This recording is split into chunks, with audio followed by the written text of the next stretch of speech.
Add him in the shot. More? No, it's good. Did you switch to the overhead so we can see? I can see it on here. I want to see it on there. Do you have trust issues, Justin? I do. I do. Have you met me? Do you have trust issues? Wait, go back, Dave. I want to see, baby. I told you it was good. All right, and now we got a straight. Come on, that line is not straight. God. My OCD's acting up. Come on. You got DIC. That's a straight. It's still not straight. Go back. That's as straight as it goes. It's straight switch enough. It there. Okay. Ugh. All right, go back to the overhead so we can see it. Add him in the shot. I'm going do not disturb. Meow. I think I did that already. Oh, look at you. Look at you actually being on the ball. I did that. Huh. I did that. Interesting. Okay, now it's definitely not right. David might murder you today. More. Oh, back a little bit. That's fine. Nah. Back a little bit. It's because the desk isn't straight. Now the bottom line's not straight. Wait, that's what I'm doing. I'm doing the bottom line. Oh, this is not. Straight. No, I'm not. That's not what I'm using. I'm using the desk as the line. You just. You kidding me right now? No, it's straight. No, it's not. Jesus straight. Christ. Now it's real skewed. You know why he's acting like this? Because he's drinking cider. Yeah, I'm pissed off because somebody bought me cider today. How am I going to get that Cutwater sponsorship if I'm not drinking it on camera? Hey, blame that on the liquor store. Blame it on you, dude. They gotta carry more. Blame it on you. You probably just didn't look hard enough. Should we check the wrist cam real quick just to make sure? Rob, I'm not the one with glasses. That looks pretty good. You want to put it on your wrist, make sure it's... Yeah, I mean, on the wrist, on the... Okay, all right. It's good. You like it. Lighting good? You getting my good side? It's like blue sailcloth on that or something. Didn't Yeah. notice that. Yeah, it's good. Okay. I guess somehow we managed to pull it off. Always. 11th hour. Will this be a good show? As I see it, yes. Oh, lovely. Magic 8 Ball. Okay. Never lies. Take my watch off.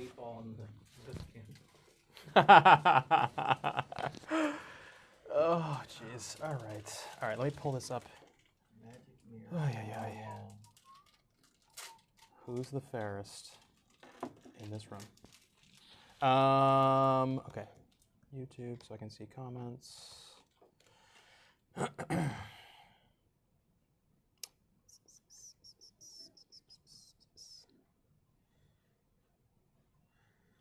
on. Scott Tarlow coming in hot with a question even before we start. Whoa. We're going to have to work out this monitor. Whoa. Why? I just can't read it with the camera in the way. I can move it. Not now. No, Not right. now. I can see. So one thing I will say, and I know our mics are live, but I love everybody that comments, and I want all the comments in the world, but we don't have to read every single one, Robos.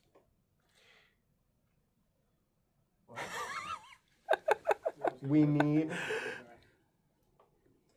to engage with our people. Robert. We need to engage with I our agree, people. Rob. All right, I will let the comment be on the screen. See? And I will. But progress, baby. I guess we don't have to read the question. You do. All right, let's see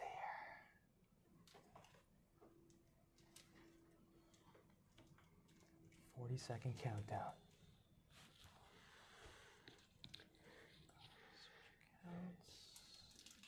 Giving me sass and we haven't even started yet. I mean, you were gone for a week. What do you expect? I got a lot of built-up sass. Nowhere to put it. That video right there looks really good. You should watch that. This one? Yikes. No thanks. That middle one, maybe. Oh, man. Oh, boy. Oh, boy. Oh, brother. I mean, I'm not going to tell the people at home about what's on your feed and the things the algorithm thinks you might enjoy. Oh, man. I'm actually embarrassed by that, Rob. I'll leave that to their imaginations. Are we live right now? We're live. Whoa. Hey, everybody. Welcome to our new studio. We are still kind of getting set up. We don't have all our new equipment. We don't have all our new furniture. But we figured, why not? Come on down here. We have the space. We have the space. Yeah, we're getting there. You're wearing a jacket. Yeah, Rob. Yeah, because Look at it's not 1,000 degrees like it was in our old studio. It's actually comfortable, and I'm not like sweating through my shirt right now. So You know, some of us make sacrifices for the good people who tune in. right, because they really care whether or not you're wearing a jacket. But yeah, you know, it's good though. I like the green. I like the tie. It's a nice tie. Reminds Thank me you, of the thank you. backgrounds from my middle school photos in 1996 with the laser beams cutting through. Yeah, it's pretty good. You wish you had your photo taken in front of a screen like this. Oh, I have those photos. All right, well, you know what? I think you need to bring They- those in and no. show us at some point. No. All right. 96 wasn't a good vintage for me. No? Leave it at that. Oh, Yeah. 96, great year. Come on. Really? Yeah, come on. What's going on, everybody? Welcome back to this hour of nonsense. Rob's back. He decided to join us again, so we got that going for us. And we don't really have a theme this week. We're going with new stuff that we're excited about. We got a little bit of breaking news to talk about. And then whatever you guys want to talk about. If there are questions, if you guys got some watches that you saw on our site that you want us to grab and chat about, we'll do it. So hop in the comments. I had We're somebody. being told we have low volume on Instagram. Adam, check it out. Can you boost us? YouTube, let us know. We good? This is. We're coming in hot here. We set this up in like the last 10 minutes. So let us know. It has been a busy week here at the shop. Yep. We've been dealing with a very good amount of volume. We've had a lot of cool watches coming in. We've had a lot of good stuff going out. So it's been busy. We did get it set up. We got everything running. We're happy about that. For those of you watching on Instagram, we are broadcasting this same exact stream on YouTube, on the European Watch Company YouTube channel. YouTube allows us to have better resolution, better audio, wider angles. So please come join us over there. You can still comment and participate. And also that is where this content lives eternally. Eternally. Whoa. All right. Eternally. That's a terrifying thought. Before we talk about watches, I want to address the elephant in the room right now. We are drinking cider this week. Fat elephant. And I'm going to apologize to Cutwater Spirits. We sent our now former production assistant Adam to the liquor store to get us beverages for tonight, and he came back with cider instead of fine Cutwater Spirits. So we apologize.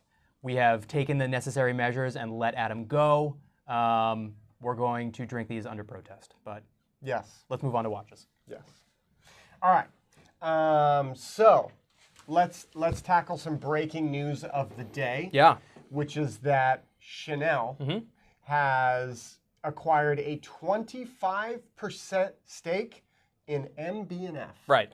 So you guys probably are aware that, Chanel did purchase, I believe, 20% of FP Journe. I think that was almost 2 years ago now. And Max Busser came out and actually gave pretty much the exact same reason that Francois-Paul Journe did for the partnership, for the agreement. Basically what he said was, I'm looking to ensure the future, to secure the future of this company so that it will outlive me. And it'll just allow us to do more and just to do things better, essentially. So Max Busser still owns, I believe, 60% of the company. So nothing is really going to change. But what he did say was that it's going to improve their operations, and it's going to open the door for them to work with a number of, or a whole host, a whole world of suppliers, specialized suppliers that Chanel works with that he doesn't have access to, which I'm not sure how much I believe that. I'm not sure how much I want Max Busser to be working with Chanel suppliers or any suppliers for that matter. Chanel does do a high-end watch segment. It's not something that's on a lot of radars. It's not something that's within that public conversation, but they do. I remember I followed one of the watchmakers who used to work on their movements and stuff for their high-end complications, and so they do have a segment there for that. But I don't think this has anything to do with that. I think this is purely a business transaction. Sure. Right? This is a nice infusion of capital for MB&F, Right. security for the brand, and I think it's like probably just diversifying the portfolio for Chanel. And Oh, just, for sure. You know, I mean, like Chanel more has fingers, more pies. They have a bunch of, I mean, beyond FP Journe, I believe they were involved with Tudor through another investment vehicle. Oh, no kidding. They were involved with Romain Gauthier, a few other manufacturers that they, since like the 90s, I believe, the early to mid 90s, they have been, making strategic investments in the watch world. But, so Max Busser said that, their suppliers, or, there are going to be some doors that open for MB&F.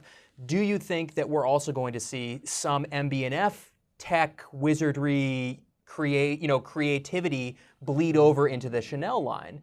I wonder if it's a two-way street, I mean... He's done it with Moser. Exactly. Right? Because they did that collab with Moser for that Tourbillon that is really lovely. I can't remember what that is. It's like an Endeavor. It's an Endeavor. Right, Endeavor Tourbillon with the MB&F movement kind of thing, and then the Moser style dial underneath of it. Super cool watch. It is. So for somebody like Max, I wouldn't put it past him because I feel like he's the kind of guy who likes to run with a lot of different things. Sure. So I could see that happening. It's very funny to talk about this in the same conversation as Journe, because I feel like when you think about the brand FP Journe, you can't help but think about the man. And when you're dealing with MB&F, as much as it is very much Max's brand and Max's design and identity. Max, Busser, and friends, yes. Yes, but to me, it's not quite the same thing. I don't know. I think because we think of Journe at the watchmaker's bench, like, putting these things together and being like the man. I mean, yeah, you're right. Max is not as much of a hands-on watchmaker as Francois Paul is. I agree. So to me, there's a real difference in terms of like the sky is going to be falling if, like, when Journe, I remember people saying, like, what happens when Journe's not there anymore? Who's going to fix my Tourbillon? Who's going to do this? Which obviously... That was a legitimate concern. But he has people who can do that. Of course right? he does. Like, it's not completely scary. But like with MB&F, I feel like it doesn't feel that same way. Like it feels like when Max decides to step away or whatever capacity he eventually decides to do something. He's a young guy though. I mean, he's got a lot of time. That brand will be fine. But so what I will say is that, if you want to, guys, if you want to go to the wrist cam real quick, sorry Dave to catch you off guard there, but show that and grab that Havana dial. And we didn't grab the most creative FP Journe. We should have grabbed, one of the Turbs or something like that. But I think Max's watchmaking and, MB&F style and MB&F, what they do is it translates and it relates better to what Chanel does than FP Journe. FP Journe is really more, it really is a bespoke art piece, you know what I mean? Production is so low, there's so much that goes into each and every single piece. I'm not denigrating MB&F at all. I'm a massive fan of what they do. I love this line. I love the horological machine line. Like, no one is as creative as MB&F.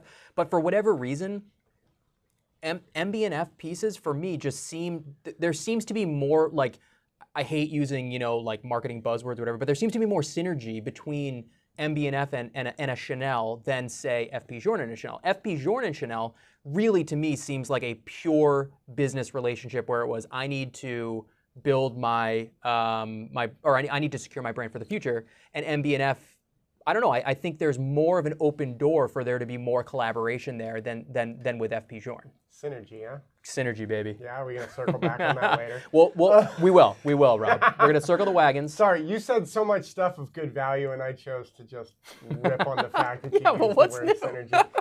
Yeah. I even put the asterisk in there before I said the word synergy, buddy. I kind of wish that this had a date so that I could say, here's two watches that kind of do the same thing, because we have our power reserve, and we have a date, and we have time, and in this case, we have power reserve and time. This doesn't have any kind of running seconds, but you know that it's running because the balance wheel is ginormous there above the dial. But like, talk about contrast. We have slick and slim and streamlined, and then we have like uber creativity, Right. you know, and like just new ways of thinking about things. The finish on this dial, like Oh man, the this finish on is this dial is obviously crazy. not a small piece. This is 44 millimeters, and you know, it. Not to say it wears small, but it wears well for something that big. I would find a way to tolerate this size. I don't think it looks bad. No. What do you guys think? I don't think so at all. I mean, I think it that fits. dial is I'm 7 gorgeous.1/4, Adam, and can I you think try that's and all can right. you brighten that light, or can we get a little? I think. Sorry, guys. Again, we're working through all the kinks of this new space, We're so adjusting. we're adjusting on the fly here. If you want to flip us back, Dave. But yeah, we need a little more light. But yeah, I mean, so I don't know. Like I said, I think the door is open to a little bit more of a collaboration than on the FP Journe piece. I wouldn't be surprised if, you know, very similarly, they still operate on totally separate tracks. Never, you know, yeah. never the twain shall meet. Yeah. But just really interesting.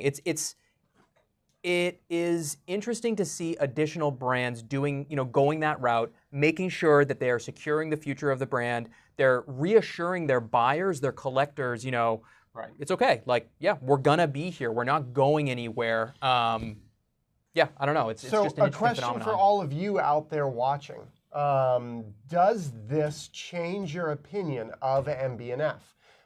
Did it change your opinion of FP Journe? Because there's a lot of people who like to talk about like the Richemont group and the Swatch group and how they, you know, they look at these watches in a different way because it's not an independent brand anymore, it's not whatever, and it tinges the way they think about it. So does this move change the way you guys personally think about MB&F? I'd be curious to know. Yeah. Before we move on, Akil Lamba asking if Are we you had... reading comments? Yeah, Rob, Do we I am. need to read comments, You know what? Jeff? So I am selectively reading comments with questions that are pertinent to what we're talking about. I'm not just, you know, hey, hello So- from down under, or whatever the heck you usually read. So anyways, Akil So you're Lamba. cherry picking is what you're Yeah, saying. of You're course cherry I am. Of course I am. I'm being a good host, Rob. Oh, I see. Akil Lamba, I'll teach you, don't worry. Akil Lamba asking, do we have any thoughts on if market prices have stabilized or does the falling knife continue? And we've talked about this a bunch throughout this year because obviously been a wild year. 2024 has been a pretty wild year. You know, we've seen dramatic you know, price reductions, you know, just across the board with pretty much everything, some pieces more than others. But for the most part, personally, I think we've really seen things stabilize really pretty much starting at the beginning of the summer. Things have really kind of reached somewhat of a plateau. There are still some pieces that have continued to show some, you know, further reduction in price. You know, and again, mainly that is pieces that the prices went totally crazy, and you all know exactly the pieces that we're I talking think it's about. also, it's the new stuff. You know, like the, I'm trying to think, like the things where it comes out and people can't wait. You know, like the new Daytonas. But per se. that will never change, no matter what the market. Right. That'll There's always be the gonna same. be that slippage of course. like, I want to be first. Of course. I'm going to pay this much premium, but then the guy who's going to be 10th will pay less premium because then they start to get out there. So I think we're seeing that change. And I don't feel like we're seeing the same level of like pop for new stuff. Like that, there's not that immediate like, wow, it's so expensive But because so it's brand I new. think we haven't really seen, you know, when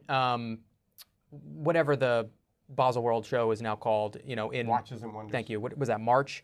You know, the market was still pretty turbulent at that time. You know, things were still really in flux. Yeah. So I don't think there really hasn't been a lot of you know, new releases or you know, new models that have hit the market that we would have the opportunity to say, oh yeah, that one, you know, I don't know, just fewer data points, I would say. So I think, you know, I think Dubai Watch Week is in the fall, right? Which sometimes there's some new releases, and then obviously September, right? I think it's September, yeah. or something like And that? then we'll obviously get, you know, again, Watches and Wonders at the beginning of 2025, Or which no, will be Geneva Watch Days. Oh, Geneva Watch It's Days. That's right. September. That's September. Not Dubai. Dubai happens in the fall or something like that. Well, September's in the fall, my friend, but that's okay. Or no, in the spring I meant that. In the spring. I meant the other way. Yeah. You're other left. Anyways, I think that prices really have stabilized, and we've said it like every which way and probably every week, and it sounds dumb coming from people who sell watches, but like I guess you have to take it with a grain of salt, but like really, this period right now is an incredible time to be in the market to buy a watch. Yeah. If you're looking to sell, not necessarily a great time, you know, unless you bought it 3, 4, 5, 6, 7, 8 years ago. But like, if you're looking to buy something right now, prices are far better now than they have been in probably the past 5 or 6 years. And if you're trading, that's not bad either. Like, trades are good too, because Totally. a lot of times, you know, if you own something where you're kind of in it a little bit heavier than you like, but you're trading towards something else, the piece you're trading towards is probably cheaper than it was 6 months ago as well. So it all equals out. Yeah. So that's one other interesting thing that I just was thinking about when Sure. we were thinking about like new things and prices popping off when they're released. We had some big news from Hodinkee that we never talked about on this show. Yeah, it's kind of been, you know, unfolding over the past few weeks, I guess. Yeah, where Ben Clymer came out and mentioned that Hodinkee was going to be working on getting back to its roots, and it wasn't going to be selling watches, I think, at all, right? Like, they're going to still No, be they're still going to be doing collaborations. collaborations and new stuff. They're getting out of the pre-owned market completely, obviously. Okay. And then I think they're going to dial back a lot of their partnerships, but they're still going to be doing collaborations. Right, Really, which makes sense, because Totally. that's what made me think of it. Is like, I remember the days where Hodinkee did the Vacheron collaboration, they did the Zenith collaboration, and they would, or the Blancpain pieces, they would release them, and they'd be gone in 6 minutes. Yes. And the public would then, you know, the prices would be 2, 3x. Oh yeah, and they still are. They still are. Immediately. I mean, and that, they still do well. Yeah, you think about that the original Nomad and that stuff. original Vacheron Corne de Vache with that gray dial, like still stunner, still goes but for. only 20 of those. That's what 20, yes, that was 12. 26. I don't know, whatever. There was very few of them. Not a lot. But yeah, I mean, so what Ben has said is that, you know, they are going to get back to more of that editorial approach. They're going to, you know, refocus on, you know, kind of what most of us in the watch world, you know, not even the industry, but people who are interested in watches, like what we think of when we think of Hodinkee. And like, honestly, like what we want Hodinkee to be, you know. They were so good at that. They were so good at that. That part was always there. It just became a much smaller focus of the brand itself. Like, you know, we've said it a million times, when we get new pieces in, you know, or if we're looking for specific details about limited edition things or, you know, whatever, like they're a great resource for information, you know, and again, just, you know, they were able to assemble this team of highly respected people, you know, in the watch world, and they had amazing access, obviously, you know, they built that over time, but they have incredible access to, like, you know, revered names in not just watches, but kind of, you know, just in pop culture in general,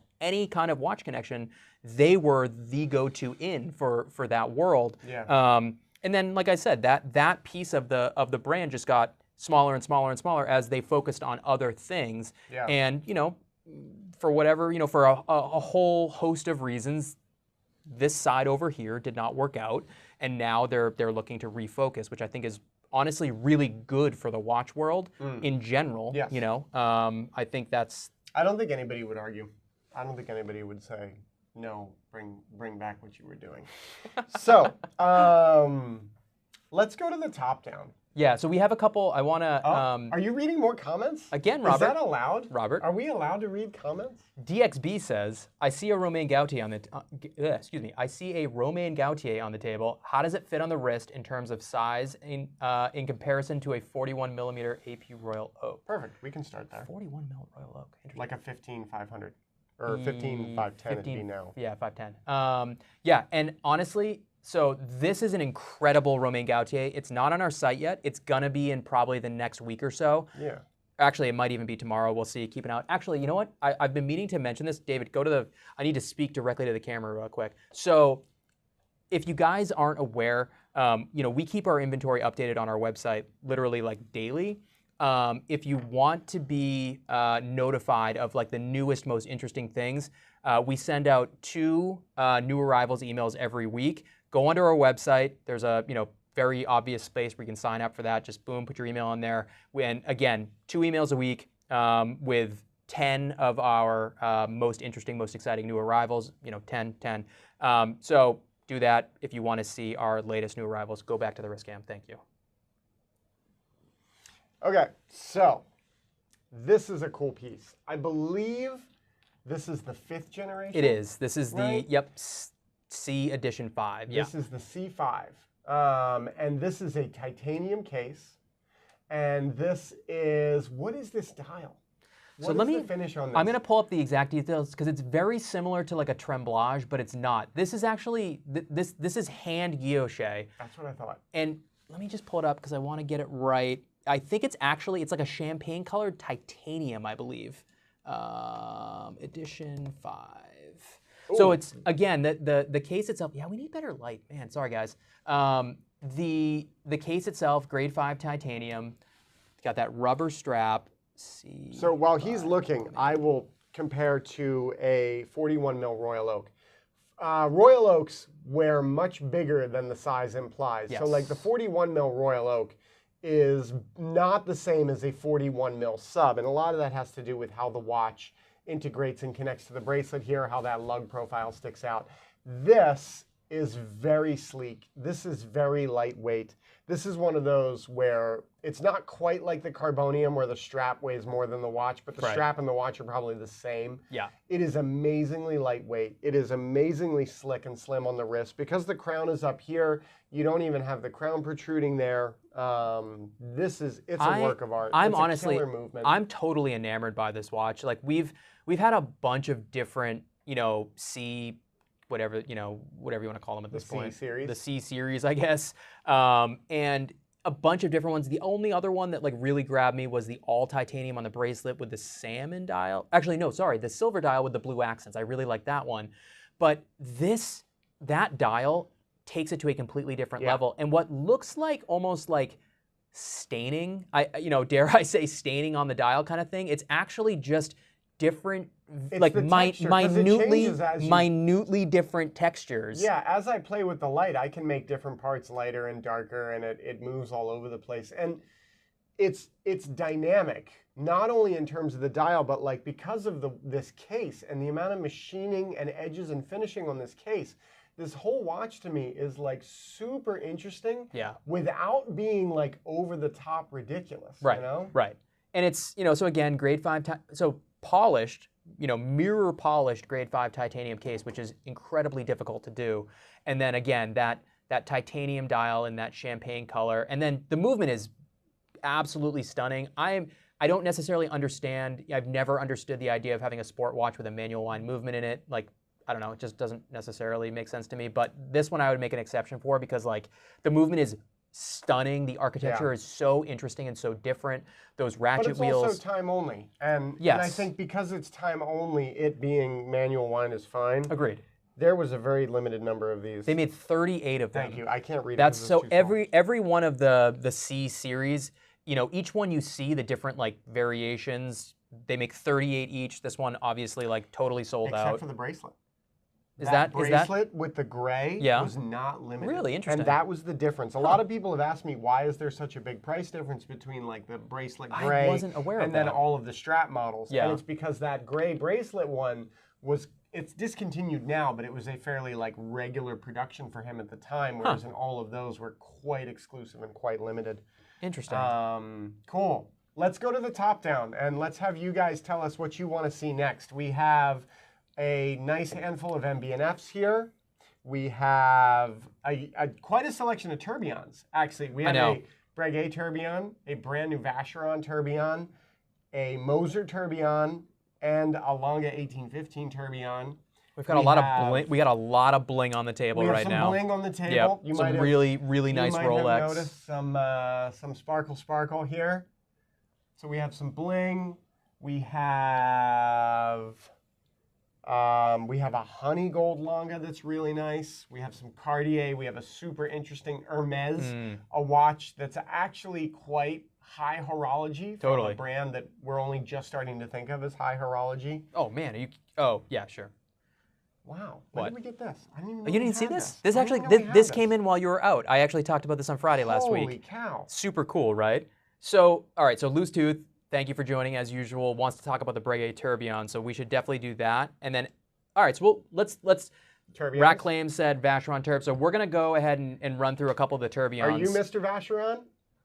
What? Our claims. He says Mr. Vacheron, so I'm wondering if that's him. I don't know. Are you a big Vacheron collector? All right, so let's dive in on these turbs because they're pretty ridiculous. And this Breguet Turb is one of the most like Yeah, we got to go. David, go directly to the wrist cam, and Rob, give them a really nice close-up on that guy, because this thing is crazy. This is, yeah, so this is not only a Perpetual, or not only a Tourbillon, it's also a Perpetual. It slices, it dices. Well, and it's also skeletonized. It's skeleton. I mean, it is skeleton. I'm actually somewhat speechless because this thing is incredible. Albert was actually, he had this on his wrist as we were shooting last week, and he asked if we wanted to show it. Yeah. And I said, let's not show it yet because I want to wait till it's closer to being on the web. So this is a reference 3755 PR. So I like how you're making fun of me, and then you just went and 30-sized it. I would like to say I missed you, but I don't know about this You anyway. missed me. Anyways, so You missed me. 3755 PR. It's a platinum perpetual calendar tourbillon, as Rob said, fully skeletonized, and the movement, every single visible surface is decorated. Yeah. It is crazy. Look at that. I mean, look at the delicateness of the bridge work. I believe that's called delicacy, Robert. That's what I meant. Thank you.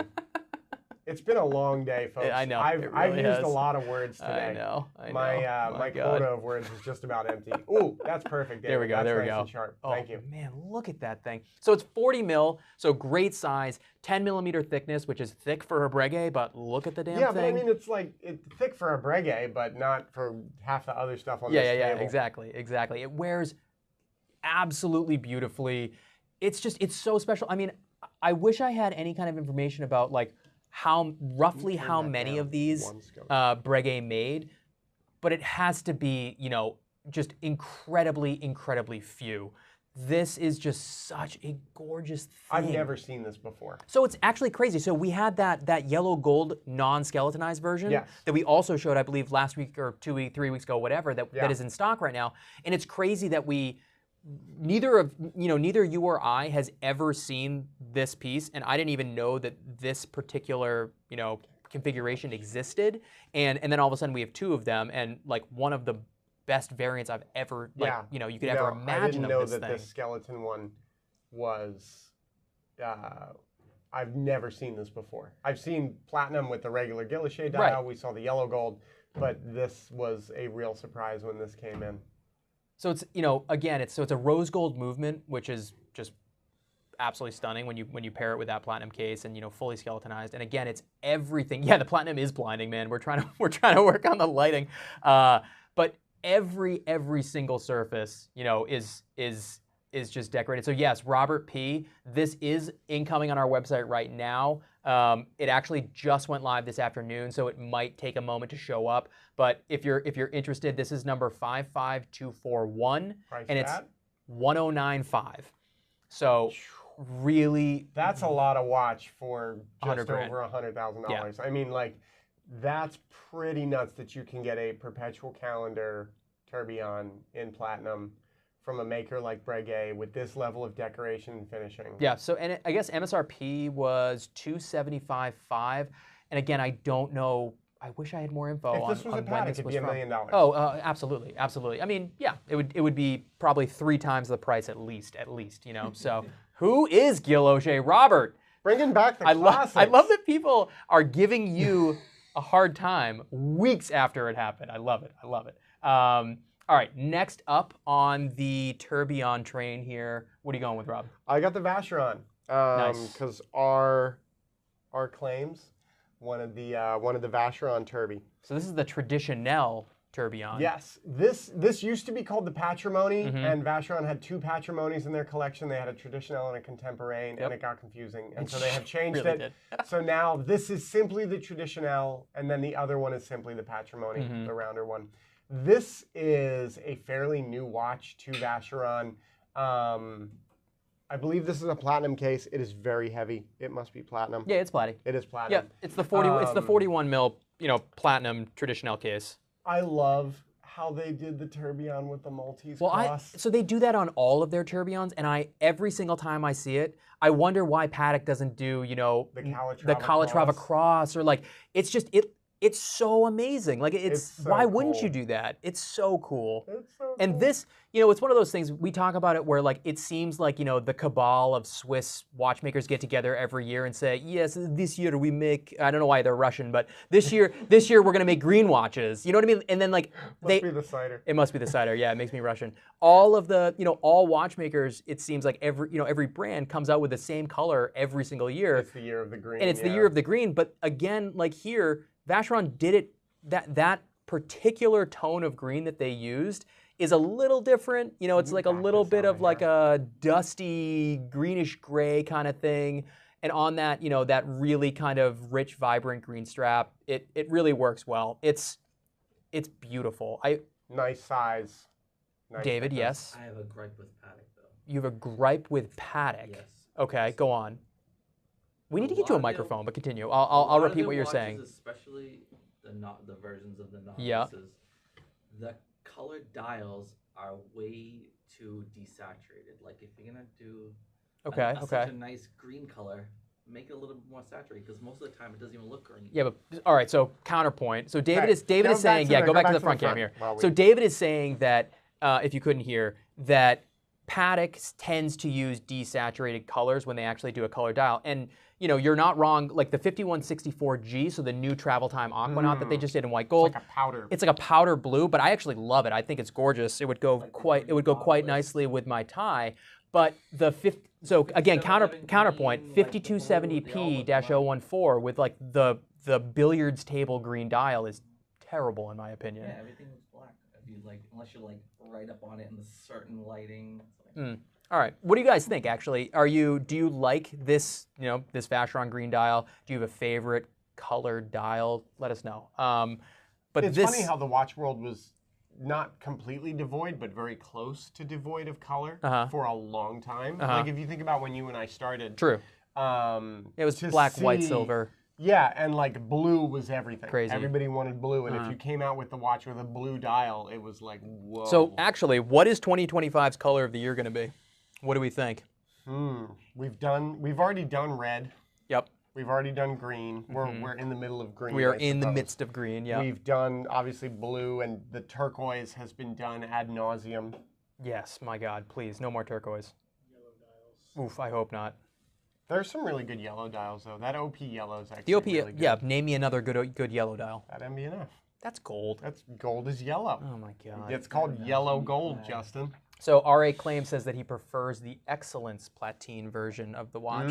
So Where the dial is platinum too. yeah, that's next level. Yep. Those always do well too. Like They do. that's one of those things. Vacheron did that, and every time we have one, it sells very quickly. Yeah. You know, whether it's the 1921, whether it's even the simple contemporain or Loose whatever Tooth they all saying go. purple or orange. Purple. I I was could see thinking purple. purple. I could see purple totally. I was thinking purple. Orange, I don't know, but we have the Etienne that we- whoa, everybody talking at once. Yes, we do, and yes, we do. All right, next up on the Tourbillon train, we should go from color to the actual scientific absence of color. absence. Thank you. That's the word I was looking for. Absence of color here. Between Justin and I, we are a complete brain. Yeah. We have about one, half between one each of functioning us. brain between the two of us. Go to the close-up cam, please. This is going to be hard to show, folks, and I apologize. Well, I don't know. all you're going to do is look at the camera. You're going to see? Oh yeah, that's Look. hilarious. You can see our rig. That's great. There's the camera. Like, there's me. So if you can't tell, Hello. this is the Moser Vantablack. I can't get Adam. He's It's too okay. far. It's okay. Nobody wants to see Adam. We fired him. Remember? Okay. Jeez. Vantablack, Tourbillon. So this is the Endeavor Tourbillon full Vantablack dial. I think it's a DLC coated I believe so. steel case.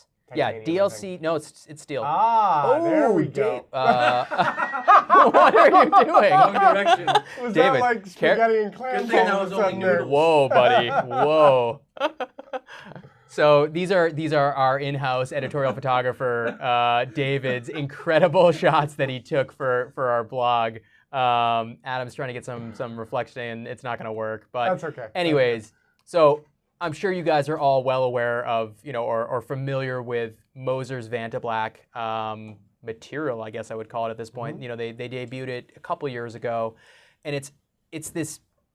I mean, if you're not familiar, it's this, you know, proprietary material that actually absorbs. I can't even remember what the percentage. It's like 98.6% of all light or something, and it uses this crazy, you know. If you read the press release from Moser, it turns into like a chemistry lesson, you know, because they're talking about, you know, the formulation of the material, yada yada yada. But the end result is the blackest black you've ever seen in your life. They made an entire watch out of it, like they made the case out of it and everything, and they had it in this display box against a black background like this. And if you looked at it dead on, all you saw were these hands floating in space, and it was like the coolest thing. I applaud Moser for stuff like that because they are never afraid to take it too far. No. And anybody who will take something too far gets a check. Oh, you don't say. Exactly, right? I mean, no, I agree though. I agree. I mean, in that. They made one of those, and it was absolutely an experiment. You know what I mean? Yeah. It was really for show. You can't touch it. Well, that's the thing. I remember they brought it to Watches and Wonders, and at the time, you know, if you wanted to even like, you know, go near it, you needed to put gloves on and everything to touch it. So yeah, it's obviously not something that could be, you know, used in the real world, but like it's wild. It's so cool, and leave it to a watch company to create something like that. That's just it's very interesting for them to go totally out of their lane and do that. Hot take time. Okay. Hot take time. Oh boy. If I have one complaint with this, it's that there's so much going on. You almost lose sight. I already hate everything that you're saying. I am already mad at you. You lose sight of the fact that this is a tourbillon. I love how this is like the void and then the tourbillon. I think that is stellar. The only way it would be better is if it had no hands.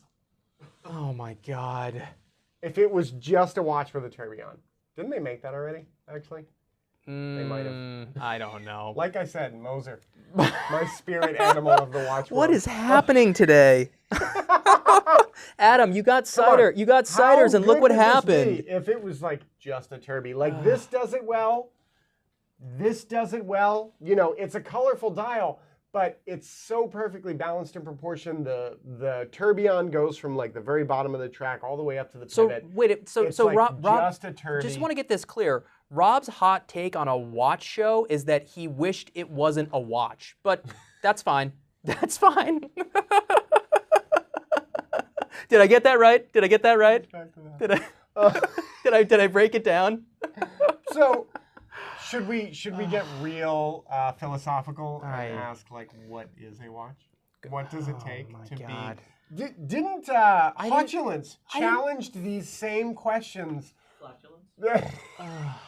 I know him. No, they did. Because they did that watch where it was, remember that when you were a kid and you had the games with the ball and you had to kind of like make it through the maze and it was very frustrating. Yeah, I'm familiar with it. They made a watch like that where it had a movement and you could wind it up and it would run. Yes. But it was just the ball game. There were no hands. There were no anything. It was like completely irrelevant for telling time, but there was a movement inside. And Socrates to me, Russell over here. That is so cool. That is so cool. Okay. All right. Excellent. Love it. Let's move on. So we have two Vantablacks. We do. We could show the other Vantablack. Let's continue talking about. Okay, sure, whatever. This has gone off the rails. Continue. Yeah, the stronger drinks keep us. My God. Keep us sane. Okay. So continue. we have this Vantablack too. This is the Moser Perpetual Moon, and this is also like it's so excellent because of the fact that it's like this black thing. You have your hands and then you have the moon. And it's like, I don't know. So, to me, there's some romance here that I love. So put the tourbillon next to it. So personally, if we're looking at this from a purely aesthetic, you know, place, I actually prefer this is the perpetual moon phase. I think it does a better job of, it's a better expression of Vantablack, if that makes any sense. The actual hole for the tourbillon in the center of the, you know, at 6 o'clock there, it takes, in my opinion, it takes away from the overall effect of that Vantablack dial. But this, how is that big white circle any different than this hole? Because I'm Tread not. lightly now. I need. We need to move away from whatever road we're going down right now. Whatever. This one is so bad. My God. Okay, we're gonna stop talking about Vantablack and Tourbillons now because Robert cannot be trusted. You give this guy one cider and look what happens, man. Ugh. All right, let's talk about Lange because we have two really gorgeous Langes on the table, and then we can go, and then we have to talk about this at the end, but that's okay. We do have to talk about that. So, what time we got? We got Are there 20 minutes. We got time. are there any other comments you should be ignoring? Yes, actually, there are several. Thank you for your engagement. We appreciate it. I appreciate it. They won't put it on the screen All right. because they don't trust me. Langes. Okay. All right, so we have two really interesting Langes on the table today. The first one we have is an 1815 Tourbillon in rose gold. Oh, Beautiful. Langes. Yeah. I'm the tactile person, and I love the first thing I'll do when I pick up a watch is I wind it because I want to feel the watch. And Langes, when you pick them up and you crank them up, there's something there that you don't get from a lot of brands. Yeah, and some, and honestly, pretty much up and down the line completely, even, from like your basic Saxonia, you still get, and then others you get like just crazy feedback, the 31, some of the Portland Maries with, the Fusée and chain. Like that other Turby we have is probably the nicest watch to wind in. But this is an absolute stunner as well. This is just classic Germanic Lange at its finest. That big tourbillon aperture at 6 o'clock, like it takes up like a quarter of the dial, like it's huge. Yeah. But it's beautiful. It's just so simple. You have that, and what I really like about the 1815 tourbillon, and especially in this one in particular, the rose gold, and then in the tourbillon from the front, you get that running seconds hand, that blued steel running seconds hand. So it really pops and it shows up. It's just a really beautiful classic Lange. Like I don't know, what more do you want out of this thing? No, this thing's great. I like the 1815 series because I like all the little nods to like their old school pocket watch heritage that they have there. A white dial with black printed numbers like that and the blued hands to me with, I think this is rose, right? It's rose, yeah. With the colored metal. If it was yellow, it'd be like, nah, rose is great. I would die if it was yellow. Well, here you go. I like it in rose. Moving on then, so I like the rose, you like the yellow. Yeah. We happen to have honey gold on the table here. We do. So we also have this gorgeous Langematik Perpetual in honey gold. So this they made, was it 50 pieces or 100 pieces, Rob? I have to look at the back. Let me fix the hands quickly. Make the hands pretty. There are 100 pieces. Okay, so 100 pieces. I think this was a boutique exclusive as well. Yeah. Yeah. So rare, limited, there we go, close up there. Honey gold is, everybody's doing it, it's the cool thing to do now to create your own alloy, whether it's Sedna gold, whether it's Canopus, whether it's, Ever Rose, everybody has their own formulation. I'm gonna try to show the difference here. Lange really see exactly. It really is in between yellow and rose. It's I don't even know how to describe it really. It's somewhere in the middle, but it really isn't like either of them. You know what I mean? It's such a different color. Yeah. It is such a different color. It's really very interesting. It's also extremely hard. It's like the hardness of the metal is insane. It's not an easy metal to work with, which is why you're never going to see this as a regular production watch. This is an absolutely fantastic Perpetual. So I was gonna say, I love the Langematik Perpetual at 38.5 millimeters. It's perfection for me. It just sits really for you that might be on the smaller side, but with those lugs, it really it wears larger than it is. But somehow even though 38.5 is maybe even a little on the larger side for me, it still fits really nicely. I love the platinum black dial version of this watch. White gold black. White gold black, sorry. White gold black. I love that one. Yeah. But honestly, this might have taken, this might be my new favorite in the Langematik line. Yeah. This also has the Saxomat movement in it. So if you look at the second hand there, when I pull this crown out, it hacks. It hacks and it resets to 0. Yeah. It does the snap. Yeah.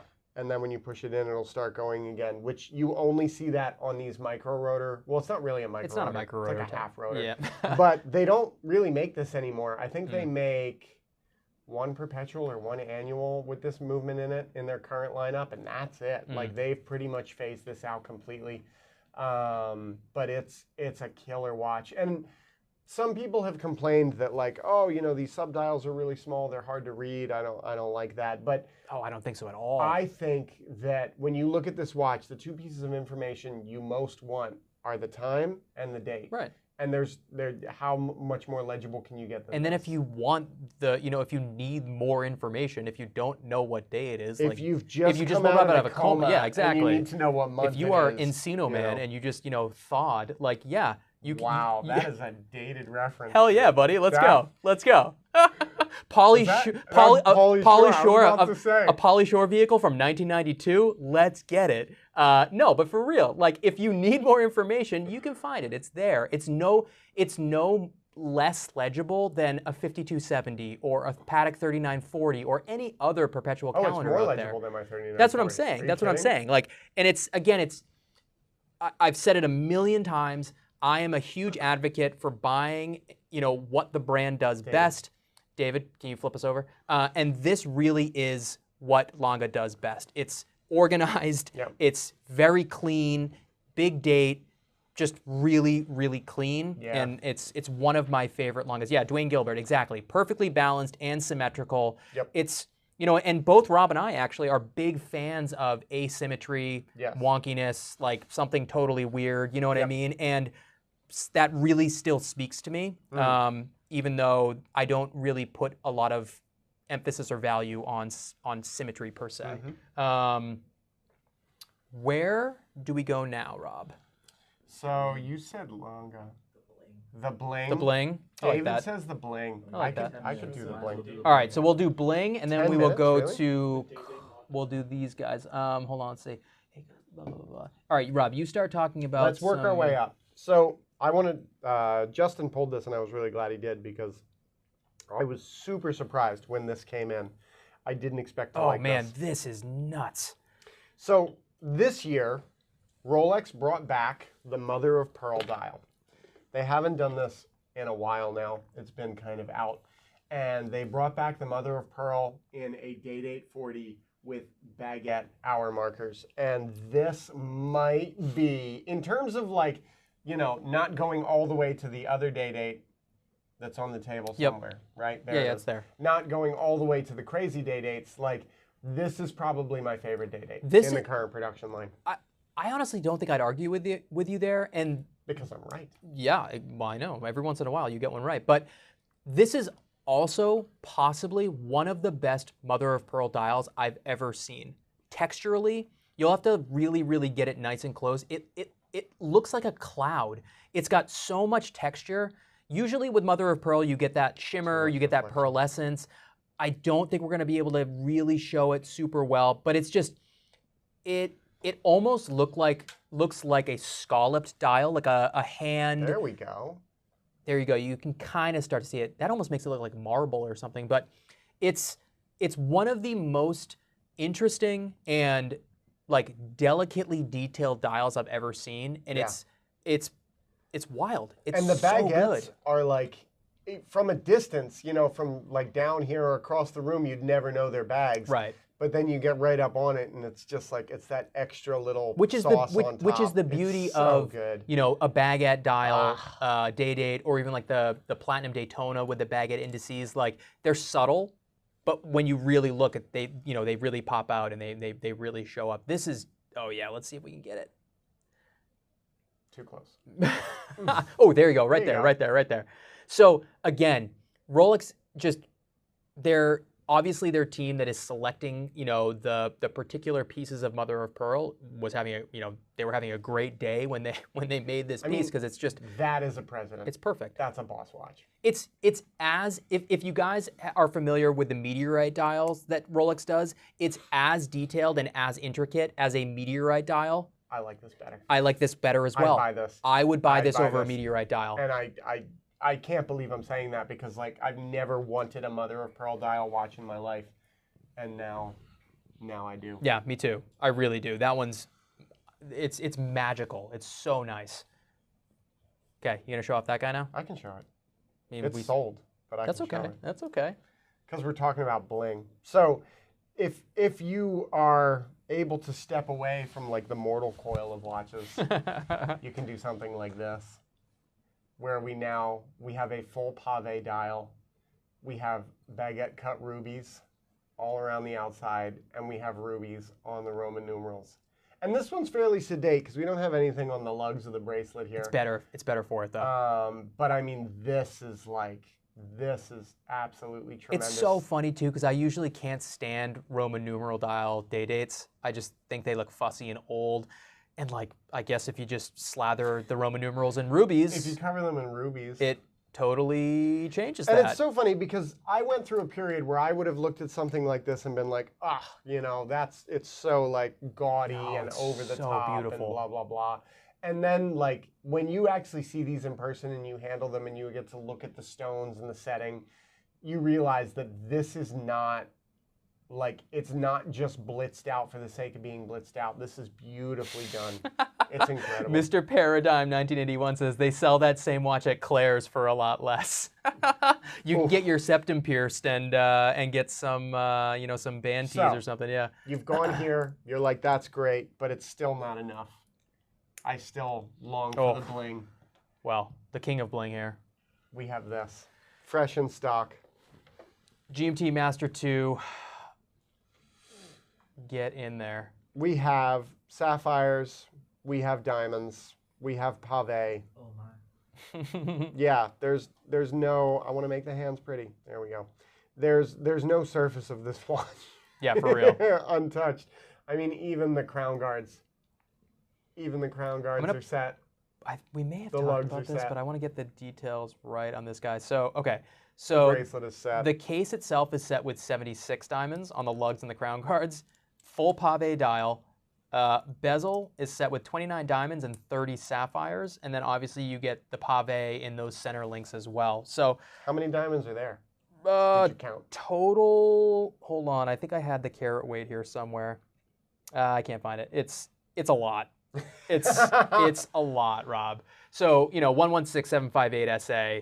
This is off-menu Rolex. You can't go on their website. You can't just walk into a boutique and get it. You gotta be somebody in Rolex's eyes to get this piece, and it's worth it. It's so good. It's so good. I would happily get my hand chopped off somewhere for this watch. Like, for the honor of wearing this watch.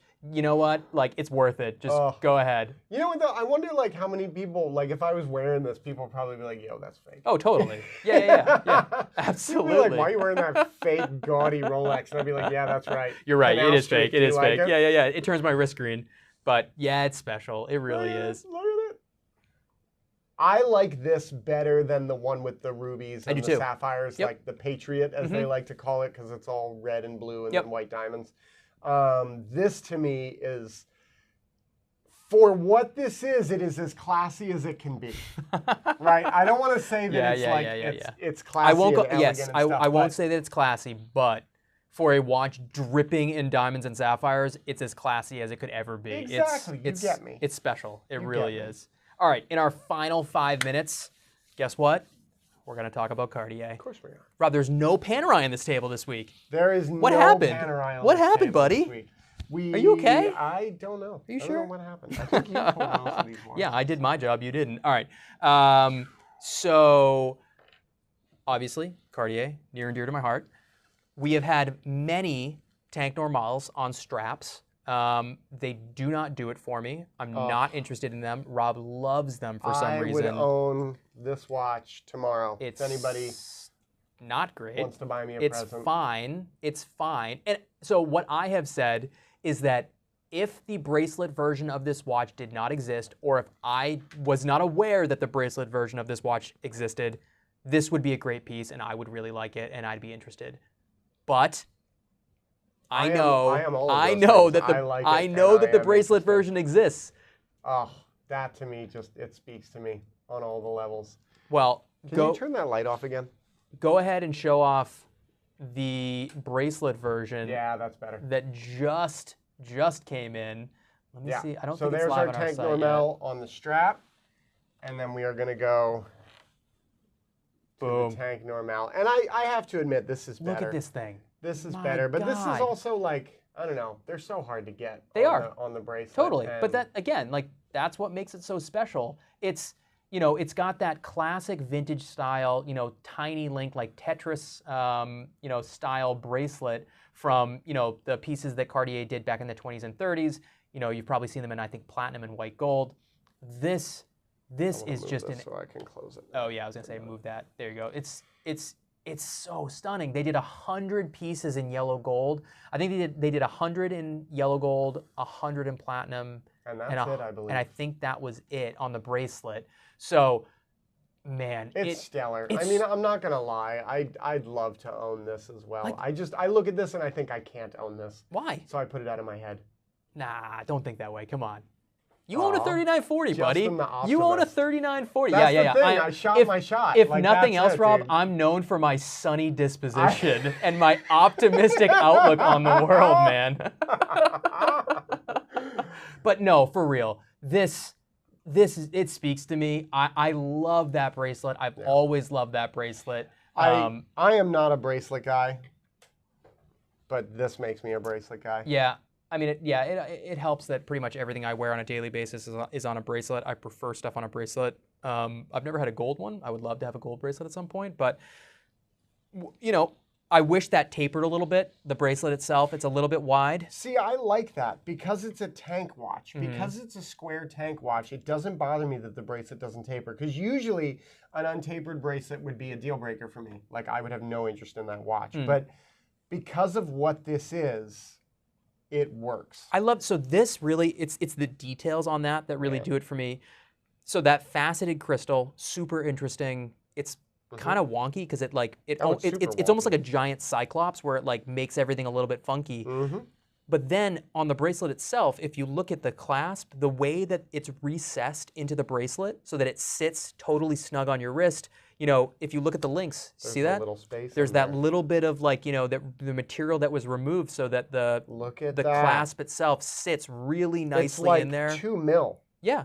It's, wow, look at that. And that, I was actually, it's so funny. I was looking at this and I'm like, why don't these links have screws in them? Why don't those come out? Super cool, right? Yeah. It's recessed to the clasp. We kind of talk about it sometimes, and like Cartier, when they get things right, they get them so right, and when they get them wrong, unfortunately, they get them super, super wrong. There's really no middle ground. It's either an absolute knockout stunner or it kind of sucks. But this is definitely. Was that you speaking ill of Cartier? Yeah, are you kidding me? 100%. Can we timestamp You that, can have, please? yeah, cut that. That's a chapter cut that. in and of Use itself. that. Justin's true feelings of Cartier are revealed. No, but for real, this one obviously is an absolute hit. It's remarkable. It just hit the website. How much? $79.9 on that guy. See, It's- that makes me sad. Yeah, 'Cause I can't sure. buy it. But You got some organs that you haven't sold yet, that's buddy. true. I have some gently used kidneys.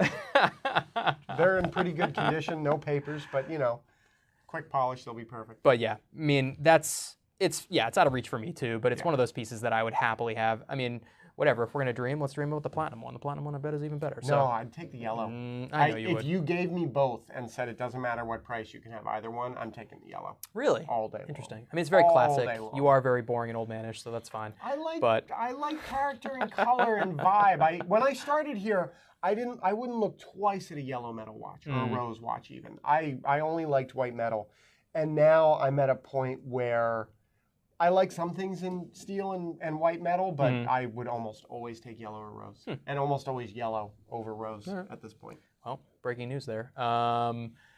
Once again, we didn't hit everything on the table. We didn't get to this Hermes. I'm really sorry, whoever mentioned that they wanted to talk about it. We will make sure we talk about this. Actually, maybe tomorrow. Did somebody mention the Hermes? I would have known that if you had read the Shut up. comment or allowed me All right, to. so actually, Robert here is going to be doing a take 5 tomorrow because I've done the past several. You did two. Yeah, you did exactly, two in a row. exactly. That's not It's fine, it's fine. several. You selfishly took time for yourself and People went away. do deals with you with math like that? Anyways, don't watch it. Anyways, we'll make sure Rob talks about this Hermes tomorrow because Yeah, I'll get honestly, that. it's very worth cool. it. It's very Oh, cool. It's killer. Beautiful piece. We didn't talk about the Sade dial Patek. Should I do that too? You can do that too. Actually, I may have last week, but we'll see. But I'll anyways, watch yours. Whoa, you're gonna watch? Wow. I'll watch yours. Amazing. A week later, Amazing. but I'll watch it. Anyways, if I have to. thank you guys for joining us. Let us know in the comments. You know, I don't know whatever. Make fun of us. Tell us what we're good at. Tell us what we're bad at. I don't really care. But make sure you guys like. Make sure you guys subscribe. Join us tomorrow at some time for a take 5. I'll try to throw out a thing on the Instagram, like when I'm gonna hit, like I'll hit in an hour or something like that. I'll try to do that. Also, if you missed any part of this stream and you'd like to go back and catch up, these live on our YouTube channel. They are there forever. You can watch them again and again and again if you so desire. As Justin said, please like and subscribe. With our new space here, we are hoping to continue to build on our YouTube presence and our video offerings for all of you lovely people out there. And I think at this point, we'll see you next week. Yeah, guys. Have a great weekend.